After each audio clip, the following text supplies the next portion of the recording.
Now, despite a total of 5.5 trillion disbursed to Nigeria's 774 local governments by the Federation Account Allocation Committee in 2025, representing a 48.6% increase compared to 3.7 trillion in 2024, poverty and underdevelopment remain deeply entrenched at the grassroots.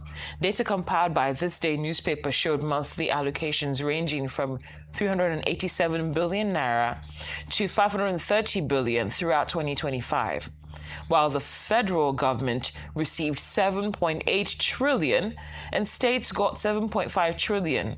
Investigations across local councils reveal that basic social services remain grossly inadequate, with many areas lacking functional primary healthcare centers, quality primary schools, potable water, and accessible rural roads. Analysts say the tight grip of state governors over local government finances, despite a 2024 Supreme Court judgment granting financial autonomy to councils, continues to cripple local governance, turning councils into cash conduits rather than engines of development. Well, joining us now is Arise News analyst Dayo Sobowale for a conversation about the need for responsible and responsive governance at the grassroots as local governments remain underdeveloped despite 5.5 trillion FAAC funds in 2025. Good afternoon, Mr. Sobowale. Good afternoon, thanks for being here. Good afternoon. It's a pleasure being here.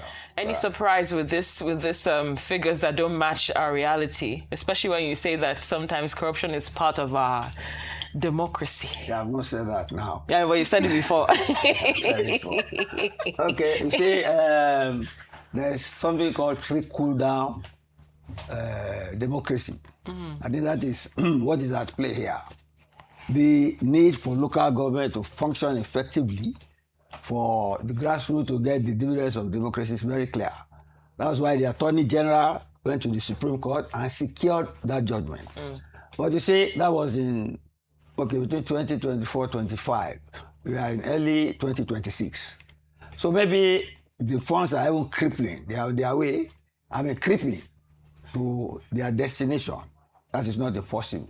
But we know that some bottlenecks have been placed in the way of those funds getting to the local government.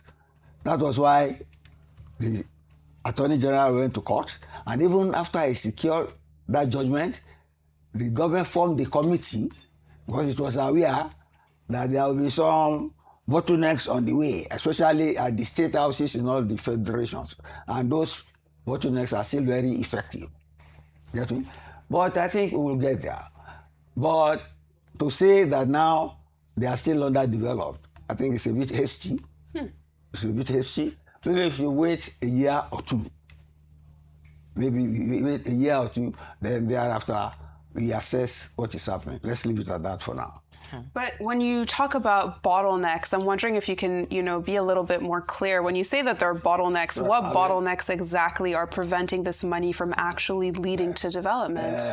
The state governors are a very effective roadblock to get the money down because they are used to having the funds allocated to the local governments, and invariably they look at it as largesse to be given to their cronies and their supporters. So eventually, the local government, the people there don't get the dividends of democracy, and that is anti-democratic. And that was what the government wanted to do when it secured that judgment from the Supreme Court. So it's up to government now to implement its own policy. Any government, what we sought, must put in place a budget, put in place a policy to implement that budget, and monitor and see that it is done. This is not done now. And I've told you the bottleneck. And you see, even the state governments did not hide this. At their governors forum, they said it, they protested. So it's an alignment of forces or removal of roadblocks, if you must have it that way. But it is important and imperative that those funds get to the grassroots. Otherwise, you are not practicing democracy. You are just distributing largesse to political cronies and supporters. Let's leave it at that. Well, what's up, Mr. Sobowale? Now, when it comes to matters like this, we fail to see accountability mechanisms, especially when we look at the local government aspect. There's no audits enforced, like you said, no lack of enforcement you mentioned earlier. So how do we achieve responsive governance without accountability structures? Yes, let's follow the rules and regulations governing governance. The rules are there at the federal level, they are there at the state level, they are there at the local government level. But at the local government level, I come back to what you raised before. The level of accountability and transparency is at its nadir. It is very, very low. And that's why some people, when I graduated, I never wanted to work in the local government because of this sort of reputation. And I never wanted to work even in the state something. I started working for the federal government. But now the reverse is true. Those who work in local government and those who work in state governments have more to show in terms of material wealth than those who work for federal government. But now, those who work in Abuja have more money now in terms of material wealth again than those who work in the oil industry or even the IT. So you see, it is the level of corruption, lack of accountability. You see, at the local government level, like I said before, they don't train their staff well. They see it as a job for the boys. And if you look at local government chairmen, they are like local chieftains. Local chieftains. And even though some of them never campaigned to be in office, especially in Lagos, where you have so many local government wards that are not even recognized by the federal government, you see the lifestyle. You see the way people move around. That it is, see, I've mentioned another round of colonialism in terms of our political system.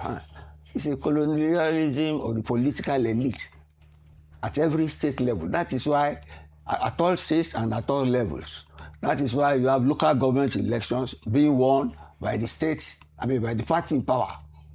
I think in Abuja, only one was lost by the APC. It's the manipulation and the misconception that local government funds are meant for local consumption by the political elite. Something has to be done. They have to be deterred, taken to court, jailed, so that they see the reason. But in the case of these investigations by our people now, yes, the investigations are okay, but Rome was not built in a day. You get me? We are talking, okay, see, in Britain now, they gave out, they say that, okay, they're building roads through the local government. But they gave out funds through the Ministry of Transportation. And they said all the local government on their websites, I doubt if you have websites, on their website must show the condition of their roads. You get me? And they did the dashboard. Those which are very bad, they put red light. Those who are not so bad, amber and green. If you are green, it means you don't need the funds again. You should have something similar to compare, to monitor. Because if the roads are not good, trade cannot flow. People spend a lot on broken car parts and things like that. They don't have enough access, they don't have purchasing power. So many things are dependent on it. So government should take it seriously. I admire government for taking this case to court for the Supreme Court judgment. That's legalism. But she should follow it through now with practicality and pragmatism to show that its own policies are not ridiculed by state governments because it has higher authority than the states. Let's leave it like that. Sam. Mr. Dayo Sobowale, thank you very much for joining us to speak about local government areas. Thank you.